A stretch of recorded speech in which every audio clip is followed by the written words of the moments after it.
அனைவருக்கும் வணக்கம் பிள்ளைகள். அப்போ நாங்கள் இன்னைக்கு எதை பற்றி படிக்க போகிறோம்னு சொன்னால் தரம் 10 அலகு 3 சடப்பொருட்களோட கட்டமைப்பு தொடர்பாக நாங்கள் படிக்க போகிறோம். அப்போ உங்களுக்கு தெரியும், நீங்கள் 6, 7, 8, 9ஆம் தரங்களில் படிச்சிருப்பீங்க.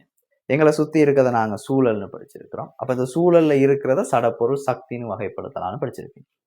சடப்பொருட்கள்னு சொல்கிறது அதுக்கு ஒரு திணிவு இருக்க போகுது. அதே மாதிரி இடத்தை எடுத்துக்கொள்வதுமானவைகளை நாங்கள் சடப்பொருட்கள்னு படிச்சிருக்கிறோம். இப்போ இந்த சடப்பொருட்கள் எல்லாத்தையுமே யார் உருவாக்கியிருக்கான்னு சொன்னா சிறிய அணுக்கள் சேர்ந்துதான் உருவாக்கி இருக்கு. இங்க இருக்கிற மேச நாக்காளி நீர் நட்சத்திரங்கள் வரைக்கும் எது ஆக்கியிருக்குன்னு சொன்னா அணுக்கள் ஆக்கியிருக்கு. அப்ப சடப்பொருட்கள்ட அல்லது மூலகங்களோட அடிப்படை அலகு அணுன்னு சொல்லி நீங்க தரம் 9ல படிச்சிருப்பீங்க. இந்த அணு நாங்க சாதாரண கண்ணால பார்க்க முடியாது, ரொம்ப சின்னது. அதே மாதிரி பிள்ளைகள் நாங்க சாதாரண நுணுக்கு காட்டிகளாலையும் பார்க்க முடியாது. இப்போ உதாரணத்துக்கு பிள்ளைகள், நீங்க ஒரு துளி நீர் எடுத்தீங்கன்னா அந்த ஒரு துளி நீர்ல கோடிக்கணக்கான அணுக்கள் சேர்ந்துதான் அந்த நீர்த்துளியை உருவாக்கி இருக்கு. அப்ப நாங்க இந்த பாடத்துல எதை பத்தி படிக்க போறோம்னா இந்த அணுக்கள் பத்தி படிக்க போறோம். அணுக்களோட உப அணு துணிகைகள் பத்தி படிக்க போறோம். இலத்திர நிலையமைப்பை பத்தி படிக்க போறோம். ஆவர்த்தன அட்டவணை சம்பந்தமா படிக்க போறோம். அதே மாதிரி ஆவர்த்தன அட்டவணையில இருக்கிற கோலங்கள் தொடர்பாக கதைக்க போறோம். அடுத்து ரசாயன சூத்திரங்கள் எப்படி எழுதுறது தொடர்பா படிக்க போறோம். அப்ப பிள்ளைகள் அணுக்கள் தொடர்பா நிறைய விஞ்ஞானிகள் பல்வேறு கருத்துக்களை குறிப்பிட்டிருக்காங்க. உதாரணமா அரிஸ்டோட்டில், ஜே தொம்சன், சோக்ரட்டிஸ், இந்த மாதிரியான விஞ்ஞானிகள் பல்வேறு கருத்துக்களை குறிப்பிட்டு இருக்காங்க. இப்போ அதுல நாங்க இந்த ஏர்னஸ்ட் ரதர்ஃபோர்ட் மற்றும் நீல் போர் ஆகிய 2 விஞ்ஞானிகள் கூறிய கருத்துக்கள் தொடர்பாக தான் எங்கட பாடத்துல எங்கட சிலபஸ்ல சேர்த்துருக்காங்க. அப்ப நாங்க அந்த கருத்துக்கள் தொடர்பா நாங்க என்ன செய்ய போறோம், முதலாவது பார்க்க போறோம். இப்ப ஏர்னஸ்ட் ரதர்ஃபோர்ட் என்ன சொல்றாருன்னா பிள்ளைகள், அணு இருக்க போது இந்த அணுட மத்தியில நேரேற்றங்கள் இருக்க போகுது. இந்த நேரேற்றங்களை சூழ ஒரு வட்ட பாதையில மறையேற்றம் கொண்ட இலத்திரன்கள் இப்படி வட்ட பாதையில அசைஞ்சு கொண்டு இருக்கு அப்படின்னு சொல்றாங்க. எப்படி சூரியனை சுத்தி கோள்கள் வட்ட பாதையில இயங்குதோ அதே மாதிரி இந்த நேரேற்றங்களை சுத்தி ஒரு வட்ட பாதையில இந்த இலத்திரன்கள் அசையுது அப்படின்னு சொல்றாங்க. இப்ப பிள்ளைகள், இது ஒரு நேரேற்றம், இது ஒரு மறையேற்றம். அப்ப ரெண்டும் என்ன செய்யணும், ஒன்னோட ஒண்ணு கவரணும், ஒன்னொன்னு கவரணும். அப்ப இந்த நேரேற்றங்களோட இந்த மறையேற்றங்கள் பதியும். அப்படி ஏன் பதியுது இல்லைன்னு ஏர்னஸ்ட் ரதர்ஃபோர்ட் சொல்றாருன்னா, இப்ப சூரியனை சுத்தி சரியா இந்த கோள்கள் மிக வேகமா அசைறதுனால ஒன்னு கவருது இல்லை. இப்ப அதே மாதிரிதான் பிள்ளைகள், இந்த இலத்திரன்கள் மிக வேகமா வட்டப்பாதையில இயங்குறதுனால இந்த நேரேற்றமும் இந்த மறையேற்றமும் என்ன செய்யறது இல்லையா பிள்ளைகள், கவருது இல்லை அப்படின்னு என்ன செய்யறாரு, அணு தொடர்பா ஒரு விளக்கத்தை கொடுக்கிறார். இப்படி அணுவுக்கு விளக்கம் கொடுக்கிற இதை நாங்க சொல்லுவோம் அணுக்கோள மாதிரி உருன்னு சொல்லுவோம். இப்ப அடுத்த பிள்ளைகள் ஏர்னஸ்ட் ரதர்ஃபோர்டுக்கு அப்புறம் நீல் போர் வராரு. அவர் இந்த அணுக்கோள மாதிரி உருவை மேலும் கொஞ்சம் விளங்கப்படுத்துறாரு. இப்ப நீல் போர் என்ன சொல்றாருன்னா பிள்ளைகள், இந்த மையத்துல நேரேற்றங்கள் இருக்க போகுது, அதை சுற்றி இலத்திரன்கள் வட்ட பாதையில வேகமா செய்ய போகுது. அப்ப இவர் சொல்றாரு என்னன்னா பிள்ளைகள், இந்த இலத்திரன்கள் எழுந்தமானதா இப்படி அசைகிறது இல்லை, சரியா குறித்த சக்தி மட்டங்கள்ல குறித்த ஒழுங்குகள்ல அசையுதுன்னு சொல்றாங்க. உதாரணமா பிள்ளைகள், இப்ப முதலாவது சக்தி மட்டத்தை எடுத்தீங்கன்னா அதுல இருக்கக்கூடிய உச்ச இலத்திரன்கள் எண்ணிக்கை 2ன்னு சொல்றாங்க. அதே மாதிரி 2வது சக்தி மட்டத்தை எடுத்தீங்கன்னா அதுல இருக்கக்கூடிய உச்ச இலத்திரன்களோட எண்ணிக்கை 8 தான் இருக்கும். 3வது சக்தி மட்டத்தை எடுத்தீங்கன்னா பிள்ளைகள் அதுல இருக்கக்கூடிய உச்சபட்ச இலத்திரன்களோட எண்ணிக்கை 18. அதே மாதிரி பிள்ளைகள் 4வது சக்தி மட்டத்துல இருக்கக்கூடிய உச்சபட்ச இலத்திரன்களோட எண்ணிக்கை 32ன்னு சொல்றாங்க. அதே மாதிரி பிள்ளைகள், இந்த ஒவ்வொரு சக்தி மட்டங்களையும் சக்தி பெருமானங்கள் இருக்கு. இந்த சக்தி பரிமாணம் வெளிநோக்கி செல்லும் போது சக்தி பெருமானம் அதிகரிச்சு கொண்டே போகும்னு சொல்றாங்க. உதாரணமா இதுல இருக்கிற சக்தி பெருமானத்தை விட இதுல அதிகமா இருக்க போகும். இதுல இருக்கிற சக்தி பெருமானத்தை விட இந்த 3வது சக்தி மட்டத்துல சக்தி பெருமானம் அதிகளவா இருக்க போகும். அடுத்த விஷயம் பிள்ளைகள், இந்த சக்தி மட்டத்துக்கும் இந்த சக்தி மட்டத்துக்கும் இடையில இருக்கிற இந்த வித்தியாசமும், அதே மாதிரி இந்த சக்தி மட்டத்துக்கும் இந்த சக்தி மட்டத்துக்கும் இடையில இருக்கிற வித்தியாசமும் அடுத்தடுத்து போகும்போது வெளிநோக்கி போகும்போது குறைஞ்சிக்கிட்டே போகும்னு சொல்றாங்க. அது இப்போ உதாரணத்துக்கு பிள்ளைகள், இப்ப இந்த சக்தி மட்டமும் இந்த சக்தி மட்டத்துல வித்தியாசத்தை பார்க்கிறோம். இதை விட இந்த சக்தி மட்டத்துக்கும் இந்த சக்தி மட்டத்துக்கும் இடையில இருக்கிற சக்தி வித்தியாசம் சரியா என்ன செய்ய போகுதுன்னு சொன்னா பிள்ளைகள் குறைஞ்சி கொண்டே போக போகுது. இதை நீல் போர் சொன்னார். இப்ப நாங்க படிச்சிருக்கோம் பிள்ளைகள் அணுக்களுக்குள்ள இவர் மட்டும் இல்லை, இதுக்கு உள்ள இன்னும் சில துணிக்கைகள் இருக்கு. இந்த துணிக்கைகளை நாங்க உப அணு துணிக்கைகள்னு சொல்லுவோம். உதாரணத்துக்கு பிள்ளைகள் நாங்க படிச்சோம், இங்க யார் இருக்க போறான்னா நேரேற்றம் இருக்க போகுது. இந்த நேரேற்றத்தை நாங்க என்னன்னு சொல்லுவோம்னா பிள்ளைகள் புரோத்திரன்கள்னு சொல்லுவோம்.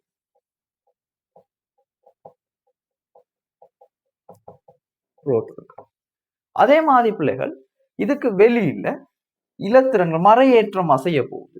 அப்ப இந்த மறையேற்றத்தை நாங்க சொல்லுவோம் பிள்ளைகள் இலத்திரன்கள்னு சொல்லுவோம்.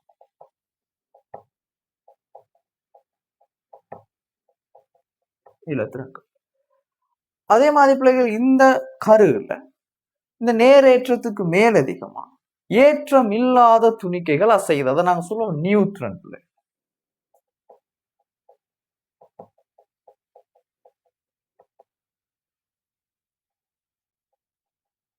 இவருக்கு ஏற்றம் இல்லாம இருக்கும். அப்ப இப்படிப்பட்ட துணிக்கைகளை நாங்க சொல்லுவோம் பிள்ளைகள் உப அணு துணிக்கைகள்னு சொல்லுவோம். அப்ப உப அணு துணிக்கைகள் 3 இருக்கு. ஒண்ணு புரோத்திரன், அதே மாதிரி நியூத்ரன், இலத்திரன். புரோத்திரன் நேரேற்றம் கொண்டது, நியூத்ரன் ஏற்றமற்ற துணிக்கை, அதே மாதிரி இலத்திரன் மறையேற்றம் கொண்டதா இருக்கும். அப்ப பிள்ளைகள் நாங்க உப அணு துணிக்கைகள் பத்தி நாங்க பார்த்தோம்.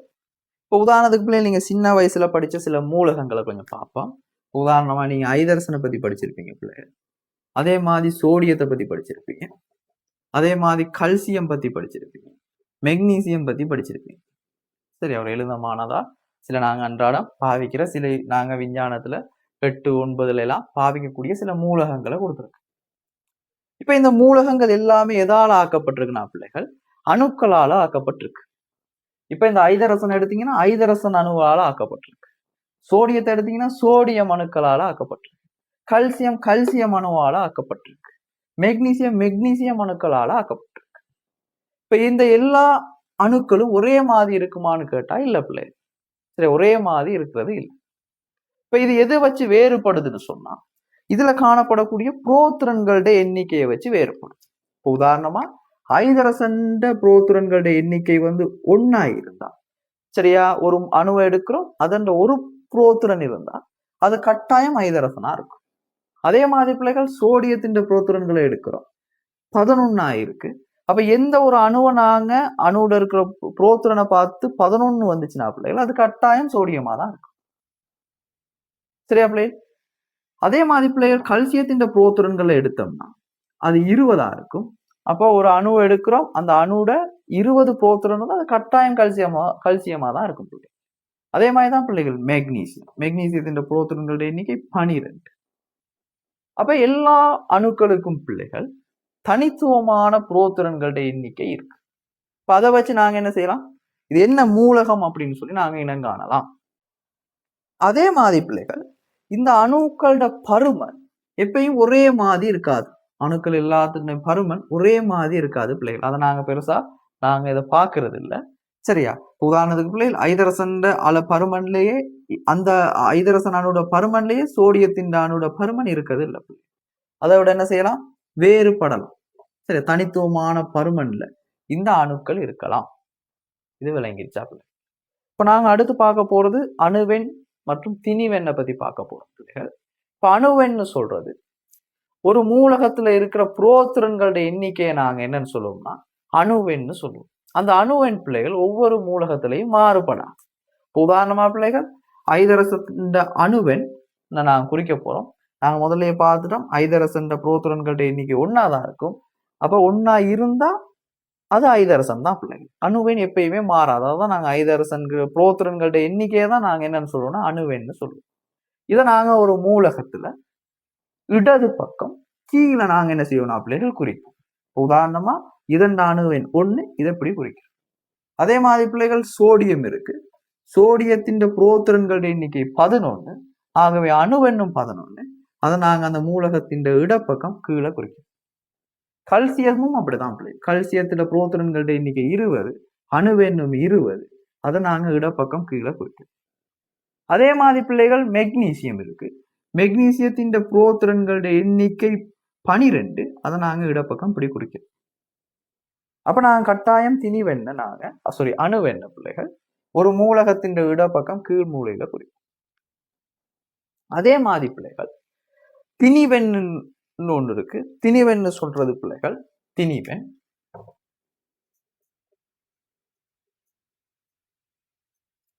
திணிவெண் சொல்றது இந்த உப அணு துணிக்கைகளோட 3 மொத்த திணிவை தான் நாங்க திணிவெண்ணு சொல்லுவோம். உதாரணமா உப அணு துணிக்கைகள் 3 இருக்குன்னு தெரியும். ஒன்று புரோத்திரன், அதே மாதிரி பிள்ளைகள் நியூத்திரன், அதே மாதிரி இலத்திரன் இருக்கான். அப்ப இவங்க 3 பேர்த்தின் கூட்டுத்தொகை தான் திணிவெண்ணா இருக்கும். சரியா பிள்ளை? ஆனா நாங்க இந்த இலத்திரன்களோட திணிவை நாங்க கருத்தில் கொள்றது இல்லை. காரணம் பிள்ளைகள் இது ரொம்பவே சிறிய திணிவு கொண்டது, ரொம்பவே சின்னது. உதாரணத்துக்கு புரோத்திரன்கள் 1840 கிராம் எடுத்தாதான் இலத்திரன்கள்ல பிள்ளைகள் 1 கிராம் வரும். அப்ப எவ்வளவு சின்னதுன்னு யோசிச்சு பாரு. கிராம்ல எடுக்கும் போது அது 1 கிராம் வரப்போகுது. நாங்க கிராம்ல எடுக்கிறதுல அணுங்கிறது மிகவும் சிறியதுன்னு படிச்சிருக்கோம். சரியா பிள்ளைகள்? மிகவும் சின்ன சின்ன துணிக்கைகள். அப்ப நாங்க இதன் திணிவை நாங்க புறக்கணிப்போம். ஆகவே திணிவென்னு சொல்றது பிள்ளைகள்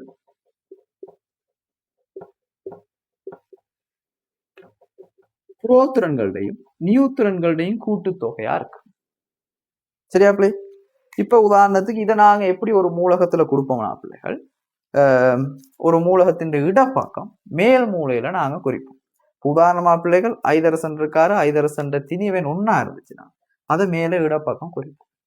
இப்ப சோடியத்தின் திணிவெண் 23 இருந்துச்சுன்னு சொன்னோம், இதை நாங்க இப்படி குறிப்போம். கல்சியத்தின் திணிவெண் 40 இருந்துச்சுன்னா அதை இடப்பக்கம் மேல் மூலையில குறிப்போம். மெக்னீசியத்தின் திணிவெண் 24 இருந்துச்சுன்னா பிள்ளைகள் அதை நாங்க இப்படி இடப்பக்கம் மேல குறிப்போம். இப்போ பிள்ளைகள் நாங்க இந்த மூலகங்கள்ல இருந்து சரியா நாங்க அணுவெண்ணையும் திணிவெண்ணையும் வச்சு பிள்ளைகள் எத்தனை புரோத்திரன்கள் இருக்கு, எத்தனை நியூத்திரன்கள் இருக்குன்னு நாங்க என்ன செய்யலாம் பிள்ளைகள் எளிமையா இனங்கண்டு கொள்ளலாம். உதாரணத்துக்கு பிள்ளைகள் நான் கல்சியத்தை எடுக்கிறேன். இந்த கல்சியத்தின் காணக்கூடிய திணிவெண் கொடுத்துருக்காங்க. திணிவெண் 40 பிள்ளைகள். கல்சியத்தின் திணிவெண் 40 என்றால் சரியா பிள்ளைகள் நாங்க நியூத்திரன்களுடைய எண்ணிக்கையை பார்க்கலாம். உதாரணமா பிள்ளைகள் திணிவெண் சொல்றது புரோத்திரன் பிளஸ் நியூத்திரன் கூட்டுத்தொகை 40 இருக்கும். புரோத்திரன்களுடைய எண்ணிக்கை எங்களுக்கு தெரியும் 20 பிள்ளைகள். அப்ப நியூத்திரன்களுடைய எண்ணிக்கையை தான் நாங்க காணணும். அப்ப இதுல இருந்து நியூத்திரன்களுடைய எண்ணிக்கை 20ன்னு சொல்லி நாங்க இலகுவா என்ன செய்யலாம் பிள்ளைகள் காணலாம். இப்ப பிள்ளைகள் நாங்க ஒரு மூலகத்தை எடுக்க போறோம். உதாரணமா சோடியம் மூலகத்தை எடுக்க போறோம். இந்த சோடியம் மூலகமா இருந்துச்சுன்னா சரியா இந்த மூலகத்துல எத்தனை புரோத்திரன்கள் இருக்குன்னு உங்களுக்கு தெரியும். புரோத்திரன்களுடைய எண்ணிக்கை 11 இருக்கும். அப்ப இது ஒரு மூலகமா இருந்தா இந்த புரோத்திரன்களுடைய எண்ணிக்கைக்கு சமனான இலத்திரன்கள் இருக்கும். இது ஒரு மூலகம், ஆகவே இதில் இருக்கக்கூடிய இலத்திரன்களுடைய எண்ணிக்கையும் 11 இருக்கும். இப்ப நான் கல்சியத்தை எடுக்கிறேன் பிள்ளைகள். கல்சியம் ஒரு மூலகமா இருந்தா உங்களுக்கு தெரியும் கல்சியம் அணுல இருக்கிற புரோத்திரன்களுடைய எண்ணிக்கை 11 20. அப்ப இதுக்கு சமனான இலத்திரன்கள் இருக்க போகுது பிள்ளை. புரோத்திரன்களுடைய எண்ணிக்கைக்கு சமனான இலத்திரன்கள் இருக்க போகுது கல்சியம் ஒரு மூலகமா இருந்தா. அப்ப இது ஒரு மூலகம். அப்ப இதுல இருக்கக்கூடிய இலத்திரன்களுடைய எண்ணிக்கையும் எப்படி இருக்கும் பிள்ளைகள் சமனா 20 இருக்கும். அப்ப மூலகங்களா இருந்தா எத்தனை புரோத்திரன்கள் எண்ணிக்கை இருக்கோ அதற்கு சமனான இலத்திரன்களுடைய எண்ணிக்கையும் இருக்கும். சரியா பிள்ளை? அப்ப இதை நாங்க என்ன செய்ய போறோம்னா குறித்து காட்ட போறோம். சரியா பிள்ளை? இப்ப உங்களுக்கு தெரியும் சோடியத்துல இருக்கக்கூடிய இலத்திரன்களுடைய எண்ணிக்கை 11. இப்போ முதலாவது சக்தி மட்டத்துல இருக்கக்கூடிய இலத்திரன்களுடைய எண்ணிக்கை 2 நாங்க படிச்சோம். அப்ப 2 நாங்க குறிச்சிட்டோம். அடுத்து இருக்கக்கூடிய இலத்திரன்களுடைய எண்ணிக்கை 8. அப்ப நாங்க 8 இப்படி வரைகிறோம். மீதி 1 இருக்கு பிள்ளைகள். அப்ப இந்த 1 நாங்க 3வது சக்தி மட்டத்துல குறிக்கிறோம். சரியா பிள்ளை? இப்படி இலத்திரன் நிலை அமைப்பை வரையலாம் பிள்ளை. அதே மாதிரி இந்த இலத்திரன் நிலை அமைப்பை நாங்க எழுதி காட்டலாம். இப்போ முதலாவது சக்தி மட்டத்துல எப்படி இருக்கு பிள்ளைகள் சோடியம், முதலாவது சக்தி மட்டத்துல 2, அடுத்த சக்தி மட்டத்துல 8, அடுத்த சக்தி மட்டத்துல 1 இப்படி குறிச்சு காட்டலாம். இப்ப பிள்ளைகள் நான் பொசுப்பரஸ் எடுக்கிறேன். பொசுப்பரஸ் இப்போ உங்களுக்கு தெரியும் பிள்ளைகள், பொசுபரஸ்ல காணப்படக்கூடிய புரோத்திரன்களுடைய எண்ணிக்கை 15 இருக்கும். இது ஒரு மூலகம். ஆகவே இதுக்கு சமனான இலத்திரன்கள் 15 இருக்க போறாங்க. இதை நாங்க குறிச்சு காட்ட போறோம். முதலாவது சக்தி மட்டத்துல 2 இலத்திரன், இரண்டாவது சக்தி மட்டத்துல 8 இலத்திரன். இப்ப நாங்க 12 வகுத்துட்டோம். இன்னும் ஒரு 3 இருக்கு. இதை நாங்க அடுத்த சக்தி மட்டத்துல நாங்க என்ன செய்ய போறோம்? குறிக்க போறோம்.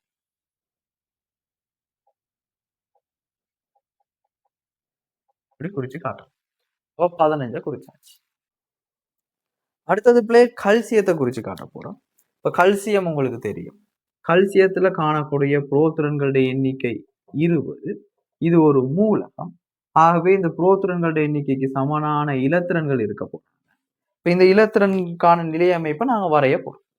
இப்போ உங்களுக்கு தெரியும் பிள்ளைகள், முதலாவது சக்தி மட்டத்துல 2 இலத்திரன் இருக்கலாம். அப்ப 2 வரைஞ்சு குறிக்கிறோம். அதே மாதிரி பிள்ளைகள், இரண்டாவது சக்தி மட்டத்துல 8 இலத்திரன்கள் இருக்கும். இப்ப நாங்க 10 வரைஞ்சிட்டோம். இன்னும் 10 வரையணும் பிள்ளைகள். இப்போ மூணாவது சக்தி மட்டத்துல இருக்கக்கூடிய இலத்திரன்களுடைய எண்ணிக்கை வந்து நாங்க உச்சபட்சமா 18 வரைக்கும் வரையலான்னு படிச்சிருக்கோம். அப்ப மீதி 10 வரையணும் பிள்ளைகள். அப்ப அந்த 10 அடுத்த சக்தி மட்டத்துல நாங்க வரைகிறது இல்லை. சரியா பிள்ளைகள்? இந்த மூணாவது சக்தி மட்டங்கள், அடுத்த இருக்க சக்தி மட்டங்களுக்கு பிள்ளைகள் உபசக்தி மட்டங்கள் இருக்கு. சரியா பிள்ளைகள்? அப்ப நாங்க இப்படி நாங்க 10ஐயும் இங்கனைகளை குறிக்கிறது இல்லை. அப்ப அடுத்து 30னா 30ஐயும் நாங்க குறிக்கிறது இல்லை. உண்மைக்குமே பிள்ளைகள், இந்த சக்தி மட்டங்களுக்கு உபசக்தி மட்டங்கள் இருக்கு. ஆகவே அடுத்தடுத்த சக்தி மட்டங்கள் நாங்க 8 இருக்கிற மாதிரி குறிப்போம். சரியா பிள்ளை? அப்ப அடுத்து நாங்க எத்தனையை குறிப்போம் பிள்ளைகள்? 8 குறிப்போம்.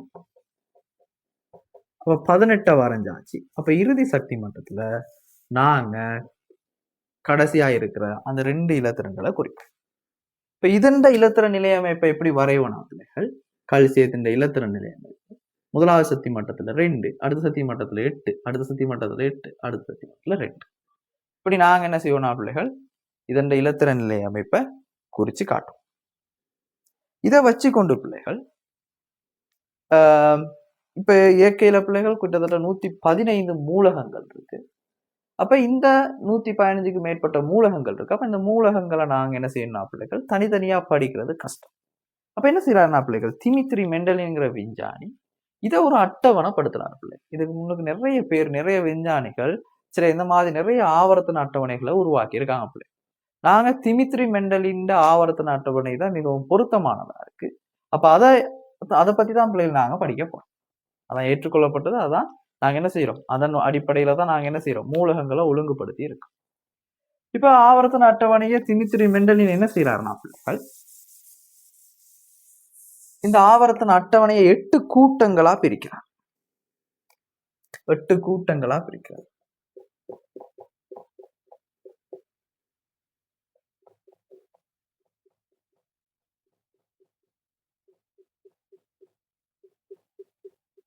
எட்டு கூட்டங்களா பிரிக்கிறார். சரியா பிள்ளை? இப்ப உதாரணத்துக்கு பார்ப்போம். இப்ப கல்சியம் எடுப்போம். கல்சியம் முதலாவது சக்தி மட்டத்துல 2, 8, 8, 2. அப்ப இறுதி சக்தி மட்டத்துல இருக்கிற இலத்திரன்களுடைய எண்ணிக்கையை அவர் கூட்டமா கருதுறார். இப்ப கல்சியத்துல இறுதி சக்தி மட்டத்துல 2 இலத்திரன்கள் இருக்கு. அப்ப இந்த கல்சியம் வந்து 2வது கூட்டத்துக்குள்ள வரப்போகுது. இந்த கூட்டத்துக்குள்ள வரப்போகுது. அதே மாதிரி பிள்ளைகள், நாங்க சோடியத்தை எடுப்போம். முதலாவது சக்தி மட்டத்துல 2, அடுத்த சக்தி மட்டத்துல 8, அடுத்த சக்தி மட்டத்துல 1. அப்ப இதுல இறுதியில இருக்கிற இலத்திரன்களுடைய எண்ணிக்கை வந்து 1. ஆகவே இறுதியோட்டுல இருக்கிற இலத்திரன்களுடைய எண்ணிக்கையை அவர் கூட்டமா எடுக்கிறார். அப்ப இது முதலாம் கூட்டத்துக்குள்ள வரக்கூடிய மூலகமா இருக்கும். அதே மாதிரி பிள்ளைகள், கல்சியத்தை எடுப்போம். கல்சியத்தின் முதலாவது சக்தி மட்டம் 2, 8, 8, 2 இருக்கும். சாரி, கல்சியம் நான் பார்த்துட்டேன். சரியா? அப்ப இதை அப்படியே மாத்துறேன் பிள்ளைகள், குளோரின் ஆக்குறேன். குளோரின் 2, 8, 7 இருக்கும். அப்ப இதுல இறுதி ஓட்டுல இருக்கக்கூடிய இலத்திரன்களுடைய எண்ணிக்கை 7. ஆகவே இது 7ஆம் கூட்டமா இருக்கும் அப்படின்னு வகைப்படுத்துறாங்க. சொல்றது விளங்கிச்சா? அடுத்த விஷயம் பிள்ளைகள், நாங்க இப்படி கிடையா போறது ஆவர்த்தனங்கள்னு சொல்லுவோம். அது ஆவர்த்தனங்கள்னு வகைப்படுத்துறாரு. இப்ப ஆவர்த்தனங்கள் எண்ணிக்கை வந்து பிள்ளைகள் சக்தி மட்டங்களுடைய எண்ணிக்கையா அவர் குறிப்பிடுறார். இப்போ உதாரணமா நான் ஒரு 4 ஆவர்த்தனங்களை போடுறேன். 2, 3, 4 ஆவர்த்தனம். இப்ப இதுல இருக்கிறது பாத்தீங்கன்னா பிள்ளைகள் சக்தி மட்டங்களுடைய எண்ணிக்கை 4. ஆகவே இது 4வது ஆவர்த்தனத்துல 2வது கூட்டத்துக்குள்ள வரப்போறோம். அப்ப இங்க வரப்போறோம் கால்சியம். அதே மாதிரி பிள்ளைகள் சோடியத்தை எடுப்போம். சோடியத்தின் கூட்டம் வந்து முதலாம் கூட்டம். ஏன் இறுதி ஓட்டில் காணப்படக்கூடிய இலத்திரன்களுடைய எண்ணிக்கை 1. அப்ப ஒரு முதலாம் கூட்டத்துக்குள்ள வரப்போறாரு. அடுத்து நாங்க சக்தி மட்டங்கள் பத்தி பார்க்க போறோம். 1, 2, 3 சக்தி மட்டங்கள் இருக்கு. அப்ப 3வது ஆவர்த்தனத்துல முதலாவது கூட்டத்துல சோடியம் வரப்போறாரு. அதே மாதிரி பிள்ளைகள் நாங்க குளோரின் எடுக்கிறோம். இப்போ குளோரின் சக்தி மட்டங்களுடைய எண்ணிக்கை 3. அப்ப 3 இருந்தா 3ஆம் ஆவர்த்தனம். 1, 2, 3வது ஆவர்த்தனம். இதுக்குள்ள வரப்போறாரு கூட்டம் 7வது கூட்டத்துக்குள்ள வரப்போறாரு. இப்படி பிள்ளைகள் உங்களோட சிலபஸ்ல ஒரு 20 மூலகங்கள் என்ன செஞ்சிருக்காங்க வகைப்படுத்திருக்காங்க ஆவர்த்தன அட்டவணையில. சரியா? பாய்தரசனை எடுத்தீங்கன்னா பிள்ளைகள் இலத்திரன்களுடைய எண்ணிக்கை 1. அப்ப முதலாம் கூட்டம் முதலாவது சக்தி மட்டத்துல இருக்க போது. அப்ப முதலாம் கூட்டம் முதலாம் ஆவர்த்தனம்.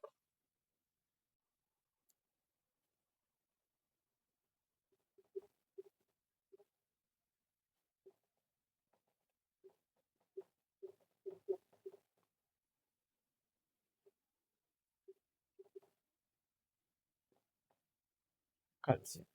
அப்ப பிள்ளைகள் இந்த ஆவர்த்தன அட்டவணையை திமித்ரி மெண்டலி சரியா இறுதி ஓட்டுல காணப்படுற இலத்திரன்களுடைய எண்ணிக்கையும் அதே மாதிரி சக்தி மட்டங்களுடைய எண்ணிக்கையும் அடிப்படையில இதை என்ன செஞ்சிருக்காருன்னா பிள்ளைகள் இந்த இந்த மூலகங்களை அவர் என்ன செய்யறார் ஒரு அட்டவணைப்படுத்துறார். அதான் நாங்க நவீன ஆவர்த்தன அட்டவணைன்னு படிக்கிறோம். அப்ப இதுதான் உங்களோட சிலபஸ்ல இருக்கக்கூடிய ஆவர்த்தன அட்டவணை. அப்ப இதுக்கு மேலதிகமா இருக்கிற விடயங்களை பிள்ளைகள் பார்ட் 2 வீடியோல பார்ப்போம்.